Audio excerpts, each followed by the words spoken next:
Welcome back to the AutoKnerd podcast. Today we're going to flip the script a little bit.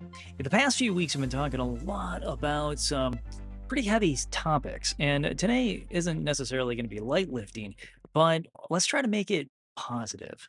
Number 48 here, called Quiet Confidence, the close that doesn't push, is dedicated to two different types of consultants out there. The ones that are trying to find their voice and figure out what this whole landscape looks like and how to maintain their sanity, and the ones that are wise enough to keep their mouth closed instead of inserting some pathetic pitch. So let's explore what real confidence looks like today, grounded in facts, psychology, neuroscience, and a good old fashioned car lot of wisdom. You've seen it and maybe you've done it. The consultant who talks a mile a minute, pressing the customer for commitments, these individuals chase the deal. And the data doesn't really look like it's in their favor. Check this out. According to Gong.io, the top performing reps that are out there selling pretty much anything listen 54% of the time. The average reps that talk over their customer is an average of 65%. So this is interesting because top performing reps don't give much information. Low performing sales reps that are out there get clobbered, not only in the fact that their closing ratios are not great, but also in the fact that their gross profits are lower and people don't want to be around them. And when they feel pressured, the customer, something very interesting happens in the realm of psychology. The customer then experiences what is called psychological reactance. This is the instinct to resist anything that will restrict your freedom. And in the United States, we see this happen way more than we would like. Pretty much everything right now is either up in the air or somebody's pushing against it. You can't have an argument with somebody without being able to, I guess, not be civil and start shouting. Because people feel when it comes to their freedoms of any kind being restricted, they need to go ahead and push back. And it's especially dangerous for us because only 9% of customers trust sales consultants when they walk in. And I dare say that that 9% is lower than if you met a stranger. So if people are already geared up to come in and have a fight with us, it would make good sense that we spend some time trying to figure out why. And this is why top performing reps are the ones that just kind of shut up and let the customer speak. The customer's getting their message out. They're telling you exactly the roadmap that you need to use on their personal road to the sale. And they're establishing trust with you.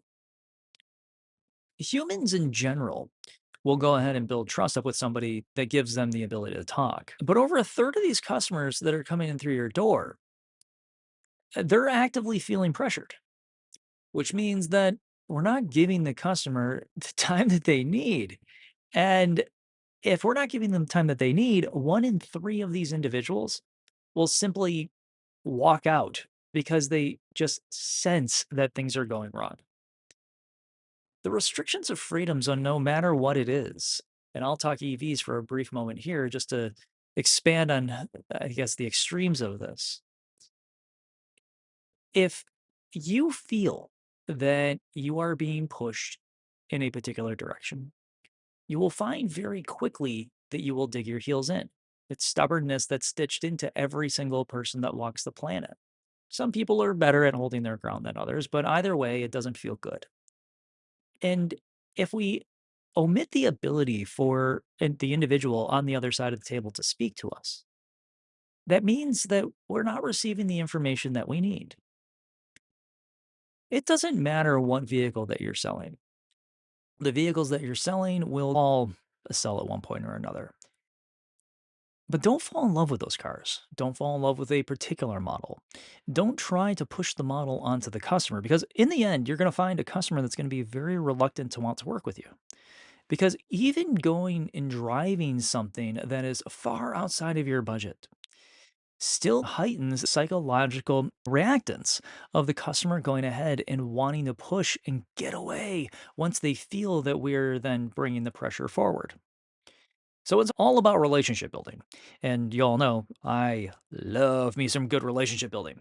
So let's dive into this whole area of quiet confidence and see how this will go ahead and help us close more deals and make more money every day.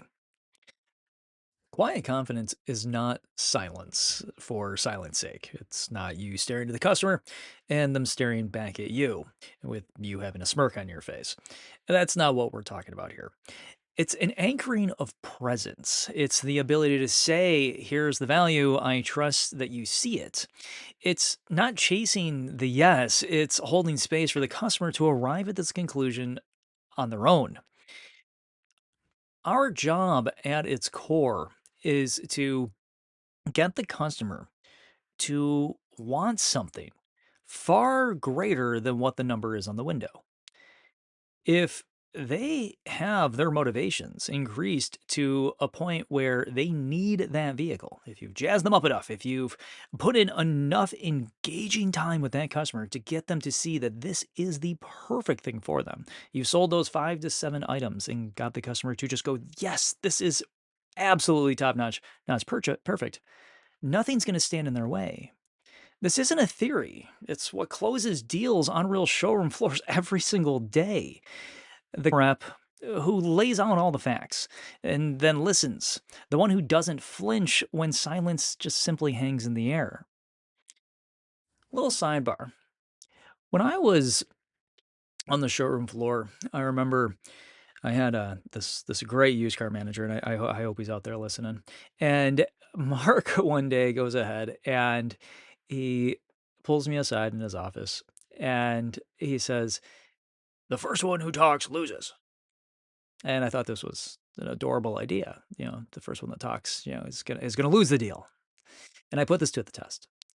Sat down, had a conversation with the customer, didn't say a word. And during negotiation. So while the customer is sitting there, they're looking at me, I'm looking at them. Very infrequently, very rarely, I would have a customer look at me and go, "So what's next?" But those customers that did say, "What's next?" were the ones that were ready to buy. It was almost as though I slapped the sorting hat on them, and just staring at them in dead silence either allowed them the space to justify how they're going to put it in their driveway, or it allowed them to go ahead and come to the conclusion that this is what the vehicle is going to cost. So frequently, we get to this area of negotiation and our confidence caves. We go ahead and assume that the money was the issue here. Not that the customer is sitting there looking at the lines that we have on our full disclosure or Foursquare going, how do I actually go ahead and put this in my life? Most people, when they're sitting there looking at those numbers, they're not trying to figure out how to get out of it. They want the car. That's why they're sitting in front of you. If they didn't want the car, they wouldn't be there, or they'd get up and leave by now. This is one of those topics where you got to go ahead and realize that human behavior is going to drive your deal home. And we got to shut our trap sometimes. In behavioral science, confidence translates into credibility and calm decision making. When you push the buyer's brain activities, their amygdala explodes with fight or flight responses. When you pause, breathe, and wait, though, you invite the prefrontal cortex to lead. That's where logic and trust live. But if we want to apply this to things like our closing rates and the ability for the customer simply to say yes, meta-analysis of 42 individual studies all came to the same conclusion. If you say something to the effect of, "Hey, you're free to choose," the ability for the customer to say yes doubled. If we be quiet, the customer comes to that decision of, yes, I absolutely want this. We just need to be confident when we give them those numbers to trust that what's going on in their head isn't them finding an excuse to get the hell out of there. We need to move forward without losing profit, paying for the customer to drive off the lot in our vehicle. And we need to do it with the least amount of pressure possible. So let's go over the close that nobody really ever teaches.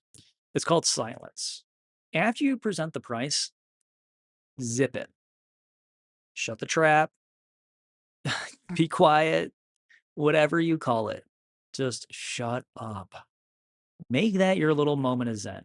Yes, it is nerve-wracking for you. You wanna say a billion things to go ahead and convince that customer to buy the car. But you've done all the selling that you can do to this point. You don't wanna fill the space with you. It's time for the customer to get their head wrapped around getting into this vehicle.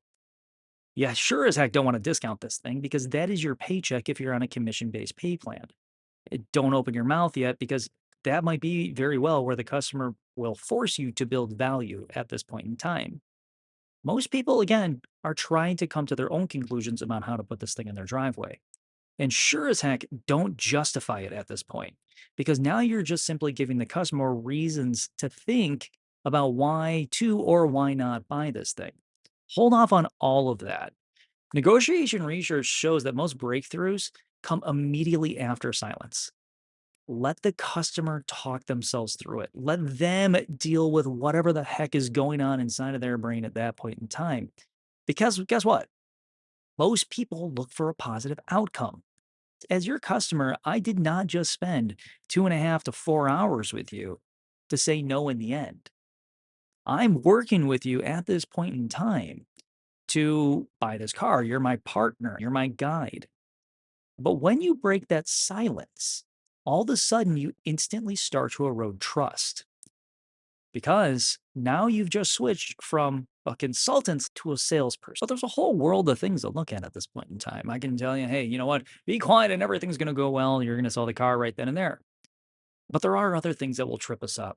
Body language and your presence are going to be big ones.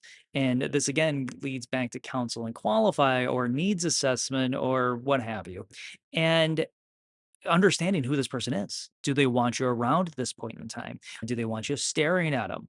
Confidence isn't in just what you say, it's how you also exist in the room and in the space that you are with the customer.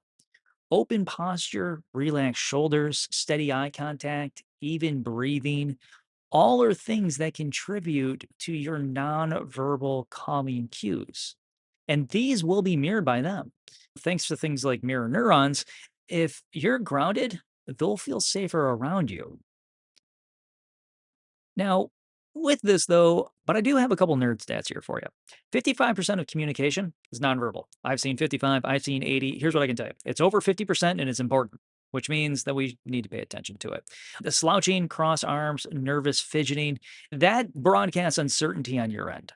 And when we broadcast that, when the customers are looking at, I'm spending anywhere from 20 to $180,000 on this vehicle or even more, I don't want the person on the other side of the table to be fidgety with me.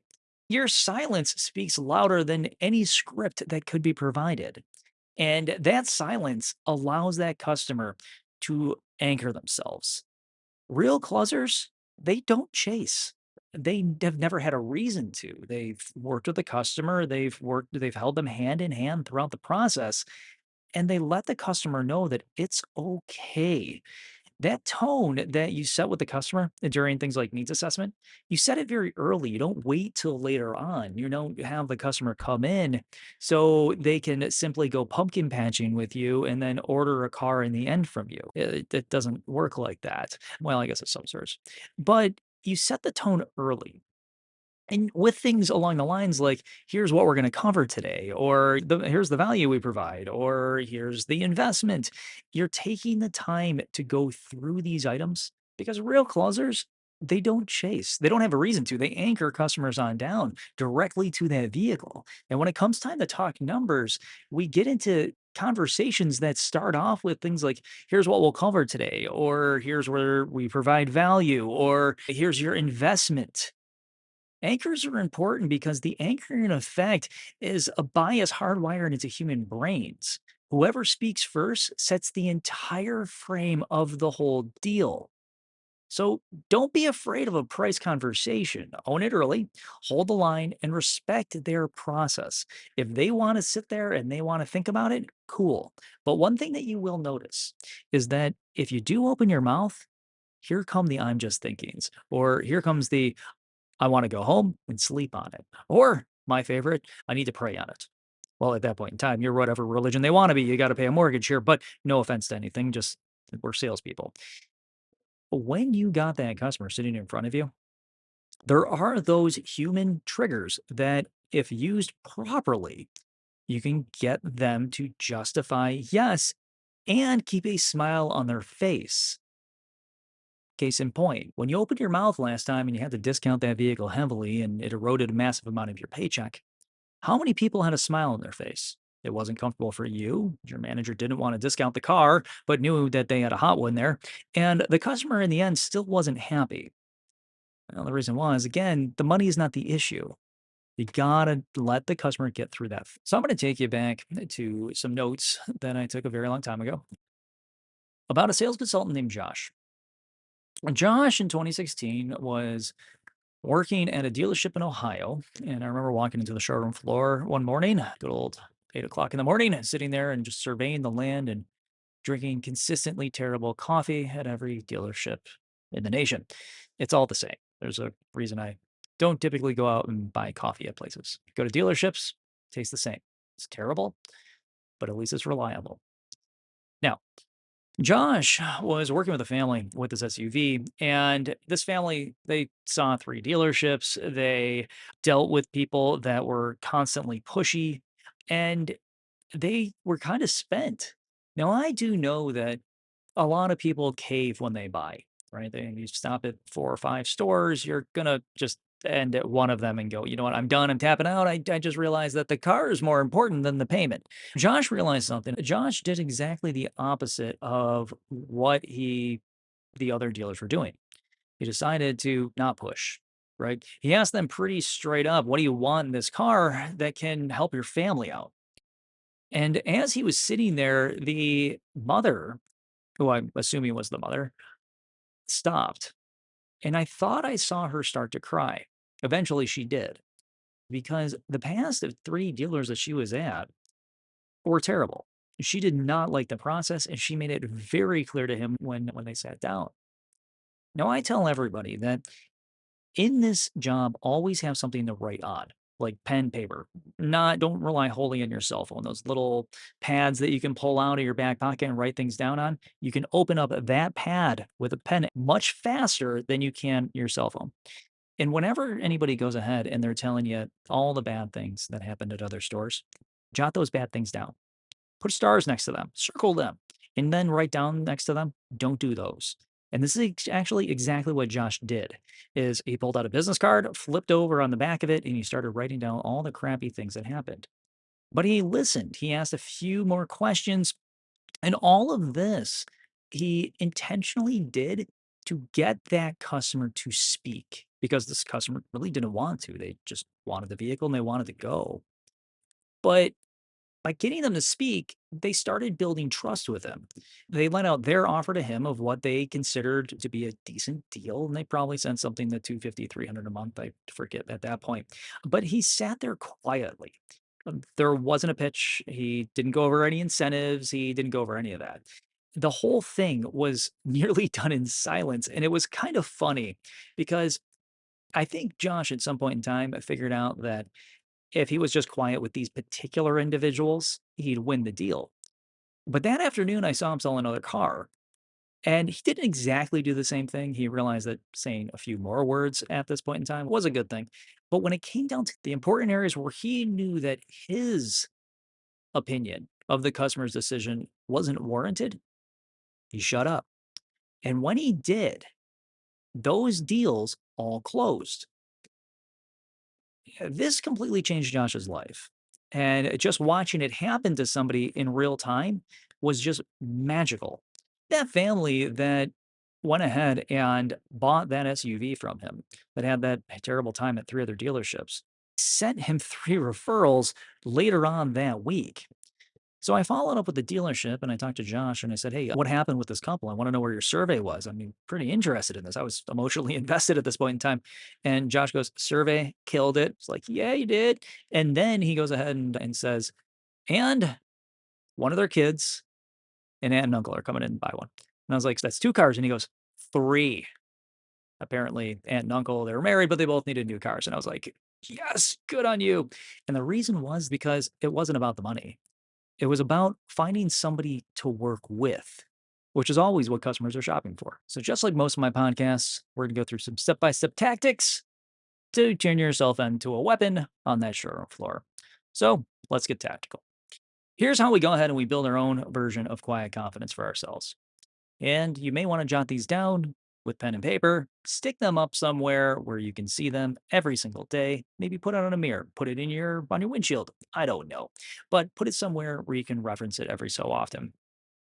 Rules for quiet confidence. Number 1, ask open-ended questions and actually wait for the answers. Number 2, try a 3-second pause after giving the price. Number 3, mirror their tone and body language subtly. You don't want to be their mirror. People find that incredibly obnoxious, but you want to make them feel comfortable. Remember, your posture of comfort, they will mirror. You just need to make sure that you're exuding that. Say things like, hey, you know what? No pressure, only if it feels right to you. And this is when, again, we shut our mouths. Customer goes ahead, they think it through, they justify how they can pull this off, where they're going to pull money from, who's going to be their specially selected co-signer, whatever it might be that's going through their brain at that point in time. But most people are going in the direction of positivity. And then one of the ones that is never talked about, but a very good tactic to just have in your back pocket when most objections come up in life. Totally fair question. Let's unpack that. You see, these aren't necessarily tactics. They're more or less trust builders, we should say. But by going ahead and looking at a customer and saying, let's unpack that, you're allowing them the ability to learn, the ability to understand. This goes to customers as well that might look at your doc fee and say, what's the doc fee? I have absolutely no idea what that is. It might not be that they're saying take it off. That is just very much the price of the vehicle at that point in time. They're just actually wondering what the heck it is. Let's unpack that and go into, hey, here's why my pinstripes cost 2,500 bucks or whatever it might be. Now, turning the years forward here to 2019 in Phoenix, I bumped into a woman named Danielle. She was one of those people that was instantly inviting, meaning that you can walk in, shake her hand, sit down, and instantly spark up a conversation. Somehow, some way, she had the talent to get that conversation to only come from the customer, only from the person on the other side of the desk. This was a natural thing for her, and it was just fascinating to see. She also knew that if she didn't say a darn word about herself, she can also keep her privacy and stay in the lane of the customer and have awesome conversations about them. And she wielded that like a weapon. It was incredible to watch. But one day she had a customer say what we hear probably 5 times a week. We're not ready to buy today. And most of the time, we'll go ahead and rush to overcome this. We'll fork over our commission. We will swap vehicles. We'll do things like stretch the loan out and try to justify how it's a better positioning for the customer. But she turned around, she flipped the script. Danielle nodded, and then she said, of course, my job's just to make sure that you have everything that you need right now to make a great decision, whether it's at this moment or it's later. The customer immediately cracked open with the questions that they had. What was the holdup? And because that trust was there, they trusted that Danielle wouldn't jump down their throats about whatever they decided to go ahead and say. Again, Danielle was their partner at this point in time.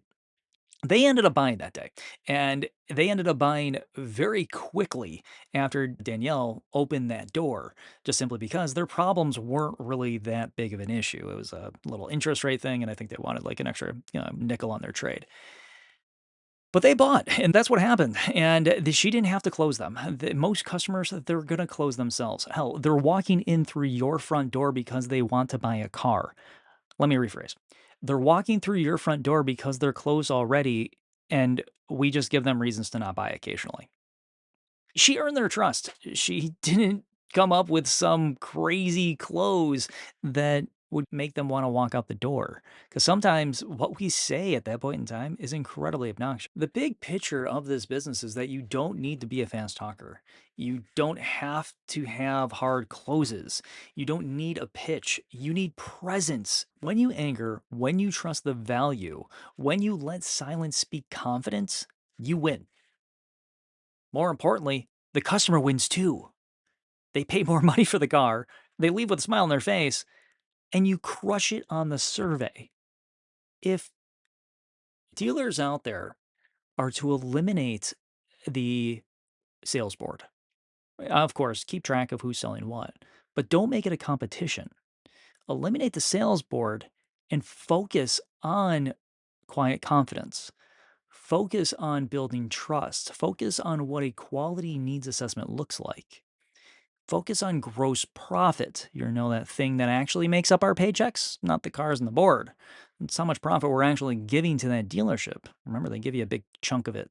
So that's where you want to spend your time, because when the customer feels safer, when you feel safer at that establishment that you're going to, that bar, that movie theater, that car dealership, that motorcycle dealership, the hunting shop, wherever it might be, if you feel more comfortable with that individual, you are coming back.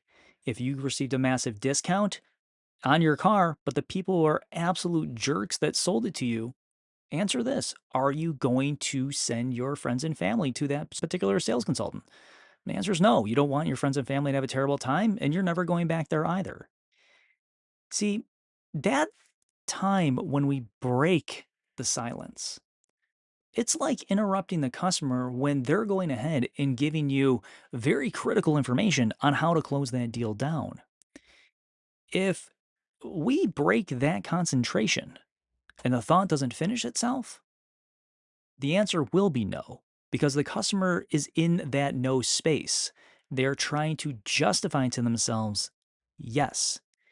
And if we relate this to last week's episode about ego, if we concentrate on inflating the customer's ego, the customer's ability to not only feel positive about themselves, but the ability to know that they can do this, and we give them that ego boost, which then forces motivation to increase. Now we have a customer that's in a position to make their own dreams come true. And all we did is guide them and take the paycheck in the end. It's not a practice that is dishonest. It's incredibly honest.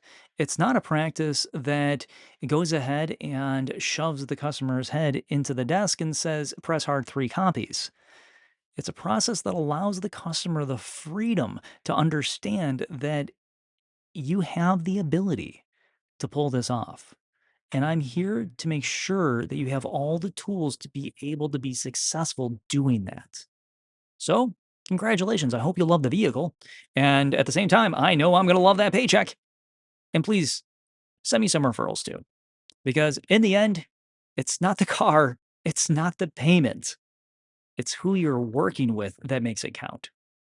So thanks for listening today. This is episode Quiet Confidence. Please head on over to AutoKnerd.com. That's AutoKnerd.com. Don't forget that K. And sign up for that Saturday newsletter. That Saturday newsletter is your Saturday morning booster to get your confidence on the right track so you can crush that Saturday. Because Saturday is our weekly holiday, and we want to respect that. And we want to make sure that when we hit that showroom floor, when we hit that sales lot, when we go ahead and we sit down with that customer, we can have the confidence that we need to make that customer's time absolutely phenomenal in front of us. So go sign up for that newsletter at AutoNerd.com. Hit that showroom floor, spread kindness, spread caring, because those are going to be the razor that will go ahead and crush the customer's anxieties and raise their permission to themselves to buy a car. Auto Nerd out. I'll see you next Thursday.